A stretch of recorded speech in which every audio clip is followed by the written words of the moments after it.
Hi,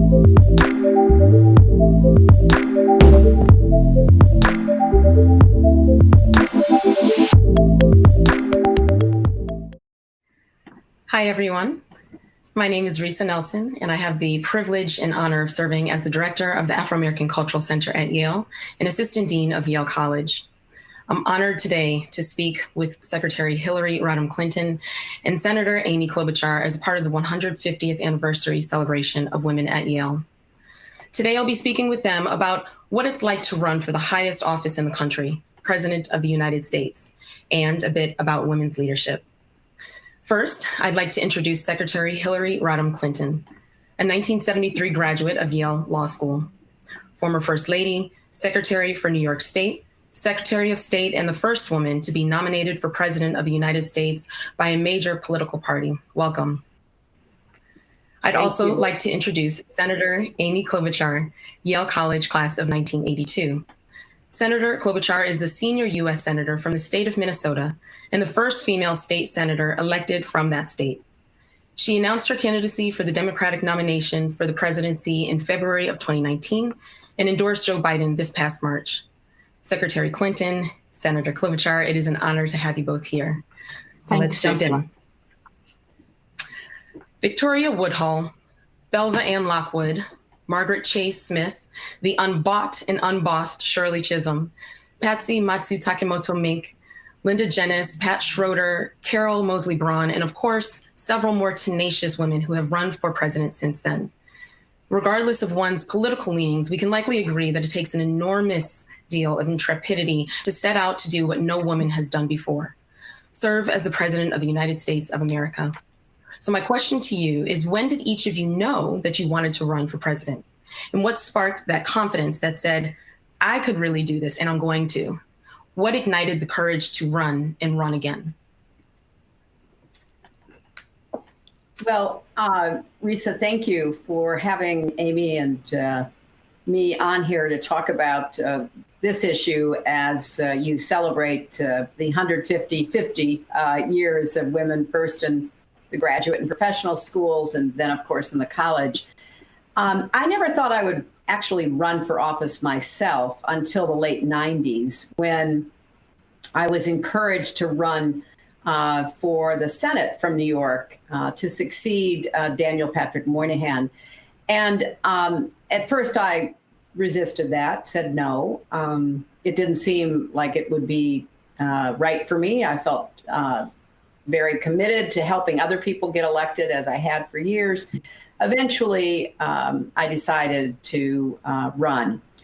And it was hard. I really have to tell you, there's a big difference between saying, please support this candidate over here and please support me. It took quite a while for me to feel comfortable doing that. And as I look back on it now, I think that my hesitancy, more than 20 years ago now, was in part because of the problems that confront women still in politics, because it is a big decision that you're going to run.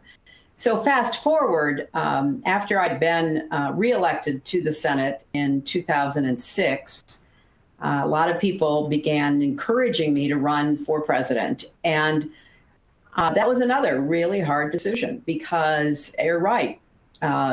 A few people had tried. Nobody had gotten a nomination. Nobody had even won a primary or a caucus. So as a woman, it was daunting, to say the least. But I thought not only did we need to have a new direction for the country in the middle of the second term of George W. Bush, but that we shouldn't be, disqualifying myself before I even got out there and tried. So I ran, as you know, in the 2008 primaries, got more votes than my primary opponent, but lost the nomination. But the combination of delegates and everything that went with it, ended up serving as Secretary of State for then President Obama. And after I finished serving in that position for 4 years, I left the State Department And again, people said, you've got to run again, you've got to try again. And I thought hard about it, consulted people that I trusted, and decided to run again. And that time, made a lot of progress, continued to win primary votes, ended up being nominated, and went on to the general election. But it's a huge undertaking. You have to build, an enormous startup from scratch.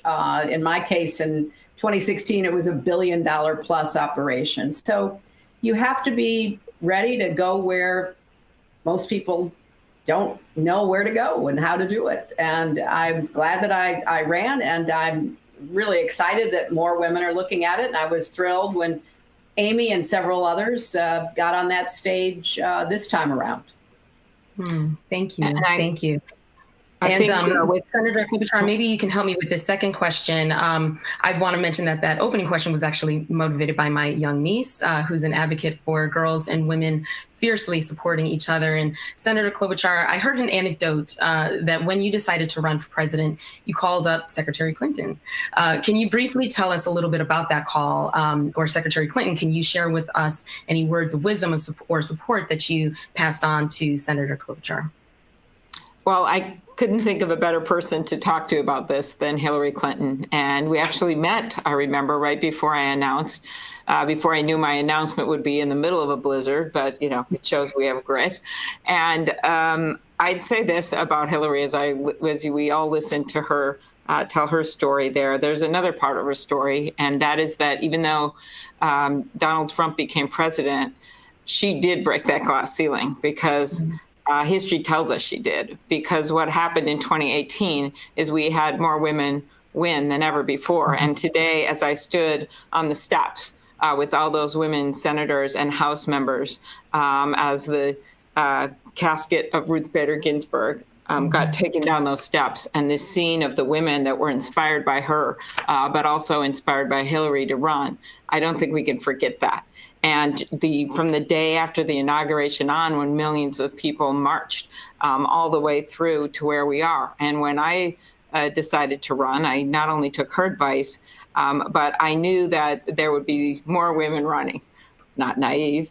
And the fact that we had so many women running, and that we came from different parts of the country. And when she ran, she was pretty much there on her own as the woman running. But here you have people from literally west to east and the middle. You've got people of different political views that are running, women of different political views. And the first day on that primary debate stage, we doubled the number of women that had ever, the first night, there were 2 nights, that had ever been on a presidential debate stage in the Democratic Party. So for me, that was important. And I did have one. Hillary's had every experience you can imagine, but the experience I had that unfortunately she couldn't, because she was the only one, was getting to be good friends of the other women candidates. And Kamala and I in particular would be like hanging out, complaining about how freezing it was on the debate stage, and that we literally told a sound person once, the technical person at NBC, this advantages the men. They do better when it's cold. You have got to turn the heat up in here. And there was just a lot of Kirsten. We just, it was a close-knit group. And again, it would not have happened if Hillary hadn't run. And there is no way all those House women that ran would have been so motivated than what she did, and really taking on the torch. I remember Billie Jean King once talking about in her tennis match with Bobby Riggs, not to make an analogy here, but that she felt like the burden of all women's sports was on her shoulders when she played that one match. And I think that was a lot what happened in that race, but the torch was passed in such a good way. So it's such a fitting analogy. It's such a fitting analogy. And thinking about women trailblazing their ways through leadership, sometimes with few or no models, can you, Secretary Clinton, share how your experiences at Yale impacted your approaches to leadership? Do you feel that your experiences in the classroom or that your organizational affiliations or that your service while at Yale impacted your decisions to run for president? That's a great question. I think going to Yale when I graduated from Wellesley College was a great decision. And I have to say it was motivated by an encounter that I had after I'd been accepted into both Yale and Harvard Law School. And I was invited to a cocktail party for people who'd been accepted but hadn't yet decided. And I actually was introduced to a professor by a friend of mine who was at the law school at Harvard at the time. And he said, "So Professor so-and-so, this is Hillary Rodham. She's trying to decide between us and our nearest competitor." And he looked down at me and he said, "Well, first of all, we don't have a nearest competitor. And secondly, we don't need any more women." That's when I decided to go to Yale. And I went to Yale because Yale, for 150 years, had welcomed women in the professional and graduate programs. And I found, even though the number of us was small entering in 1969, less than 10%, it was a tight-knit group. We lived through a fairly tumultuous time in Yale and New Haven history during my years at the law school. We had to really figure out what to do to organize ourselves against, some of the challenges we faced, including someone setting the International Law Library on fire one night and us forming a bucket brigade. So it was not only a really terrific legal experience. I met a lot of people who remain friends of mine to this day. Obviously, I met my husband when he came the following year after he finished up at Oxford. So it was a combination of both the experiences that we confronted, the friendships and support systems that we took with us when we left the law school. So I'm very grateful to for my experience there at Yale. Thank you for that. While so many of our institutions and powerful organizations were literally not built for women, let alone women of color, I think it's more important than ever for our leaders at every level to really consider how we open doors to and strategically create opportunities for the recruitment, development, and advancement, especially of women leaders, because we know the tremendous impact that we can make on our communities and our larger world. Senator Klobuchar, this weekend's symposium celebrates the 150th and 50th anniversaries of women students at Yale University and college, respectively. And we are deeply proud of the accomplishments of these pioneering women and recognize the role, of course, of coeducation in their lives. How do you feel coeducation at Yale impacted folks who didn't necessarily identify as women, and how coeducation transformed Yale overall, academically, culturally, politically? Well, I wouldn't be here if they hadn't gone co-ed. And in fact, when I got there in 78, it was just 15 years after, because undergrad, unlike the graduate schools, of course, had been all men. And I remember it was 15 years after they still had an Keep Yale Male Committee. And it changed rapidly. And I think that when I first got there, though, there was still a transition period. Because I remember in high school, we rarely had women as a girl, as the high school student council president, right? I was the secretary treasurer, and my job was to sell the lollipops raise money for the prom. And so that was a big transition during high school. And by the time I got to college, there were more and more women in leadership. So we had the first woman editor of the Yale Daily News when I was there in 1981. And so it was an interesting time, because I know you're shaking your head, Risë, but that is a true fact. Things were changing. And then I was able to see, of course, the same change. I feel like I'm kind of, again, on Hillary's shoulders, because she was there as the trailblazer. But when I get to the Senate, when she's there, there's not many women at all. Now we're up to 26. And just to give you some sense of it, in the history of the Senate and why this is such a big number, there have only been 56 women. And I was on the Trevor Noah show once, and he said, we were talking about it, and I explained that there were 2,000 senators, secretary in the history of the country, and only 56 were women. And he said if they had a nightclub with those numbers, they'd shut it down.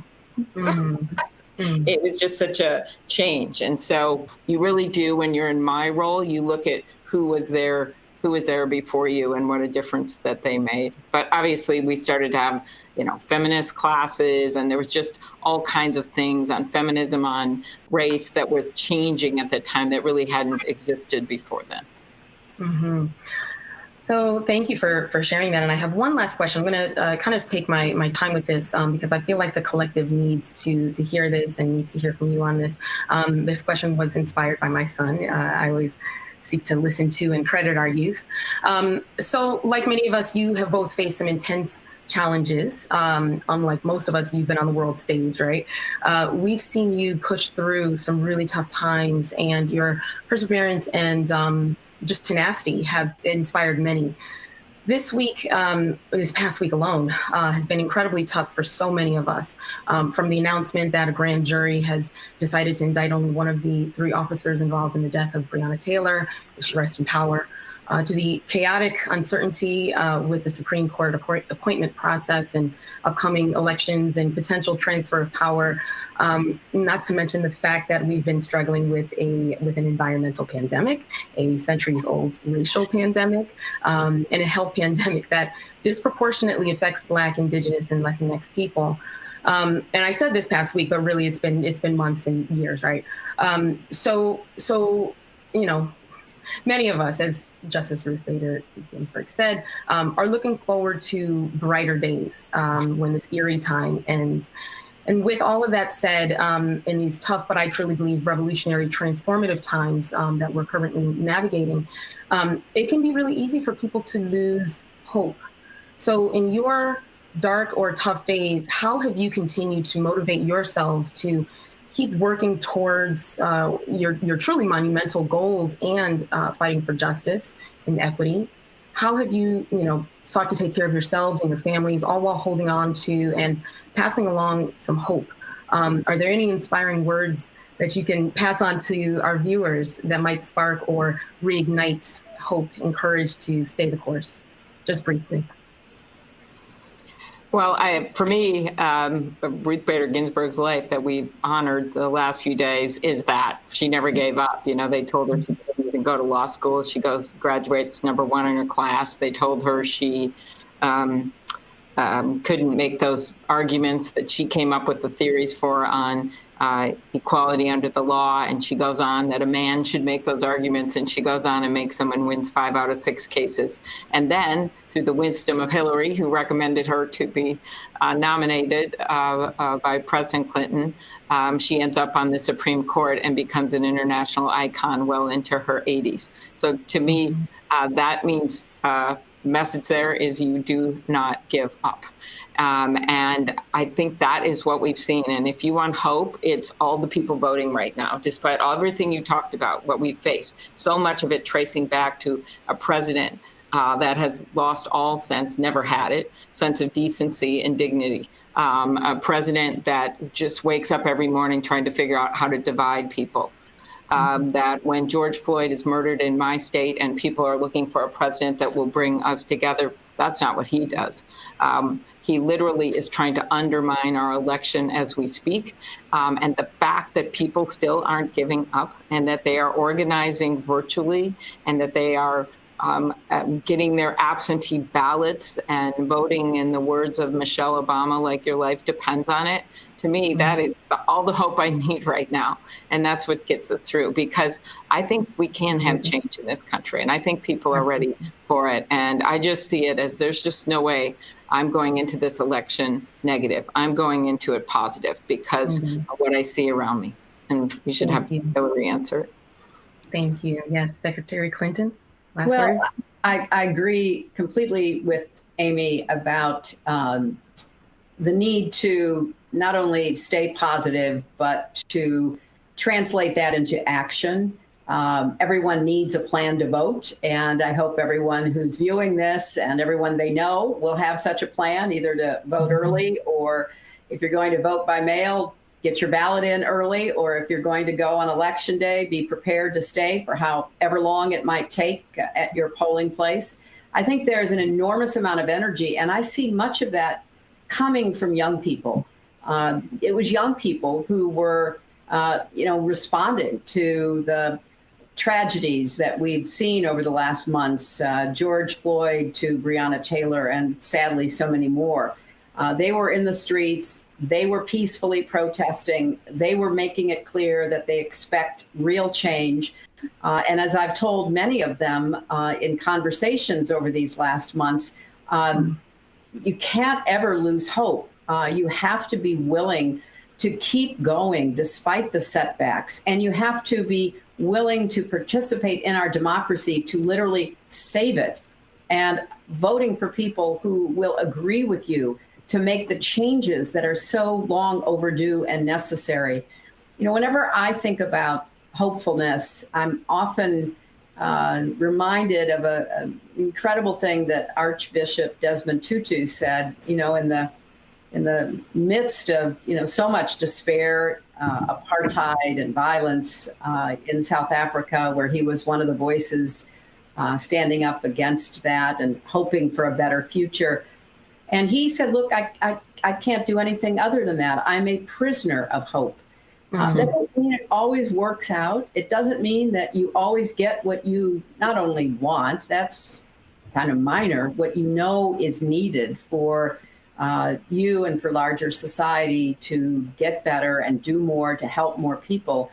But I am very hopeful. I'm hopeful despite all of the obstacles, despite the setbacks, and as Amy rightly said, the very clear and present danger that this president poses to our democracy, that we're going to see an outpouring of people in this election because everybody knows what's at stake. Every single issue that anybody cares about is on the ballot because it's going to be an existential choice. And so please vote. Voting is an act of hope, but it's a very practical one as well. And I would expect everyone who is part of celebrating the progress that has been made at Yale knows that progress is possible. If you don't give up, you don't give in to despair, you don't quit, you are that prisoner of hope. So you can't do anything other than get up every single day and do your best. I love that. And Risë, thank you for teaching me a new noun, intrepidity, that you use. I also great word. It's a great word. And what you both were event. Yes. From what you all were saying, it just made me think of Harriet Tubman. If you want a taste of freedom, keep going. So yes, we cannot give up, and we must be warriors of hope. So Secretary Clinton, Senator Klobuchar, it was an honor to speak with both of you today. I thank you, and let's celebrate. Well, you know what? One more pitch is watch the Hulu documentary on Hillary's life. It's incredible. That was the first thing I watched during the pandemic. So there you go. That'll give you hope. Thanks, Amy. See you. Nice. Take care. Bye. Thank you again.